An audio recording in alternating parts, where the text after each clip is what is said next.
Operation Sindoor நடந்தது என்ன, அடுத்தது என்ன? Major Madhankumar, Annamalai ex IPS பங்கேற்கும் சாணக்கியாவின் உரைவீச்சு. ஜூன் 1 ஞாயிறு மாலை 6 மணிக்கு RR சபா, மயிலாப்பூர், சென்னை.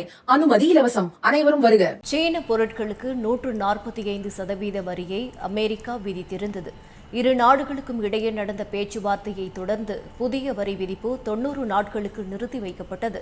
மேலும் சுவிட்சர்லாந்தின் ஜெனீவா நகரில் இரு நாடுகளுக்கு இடையே ஒப்பந்தம் ஏற்பட்டது. இந்நிலையில் வர்த்தக ஒப்பந்தத்தை சீனா மீறிவிட்டதாக அமெரிக்க அதிபர் ட்ரம்ப் குற்றம் சாட்டியுள்ளார். இது தொடர்பாக அறிக்கை வெளியிட்டுள்ள அவர், 2 வாரங்களுக்கு முன்பு சீனா பெரிய பொருளாதார ஆபத்தில் இருந்தது. தான் நிர்ணயித்த அதிக வரி விதிப்பால் உலகின் முதலிடத்தில் உள்ள அமெரிக்க சந்தையில் சீனா வர்த்தகம் செய்வது சாத்தியமற்றதாக மாறிவிட்டது. இதனால் சீனாவுக்கு பேரழிவை ஏற்படுத்தியது. அங்கு பல தொழிற்சாலைகள் மூடப்பட்டன. உள்நாட்டில் அமைதியின்மை ஏற்பட்டது என்று தெரிவித்தார். மிக மோசமான சூழ்நிலையில் இருந்து சீனாவை காப்பாற்றுவதற்காக தான் ஒப்பந்தம் செய்ததாகவும் அந்த ஒப்பந்தம் காரணமாகவே சீனா நிம்மதி அடைந்தது என்றும் ட்ரம்ப் குறிப்பிட்டுள்ளார்.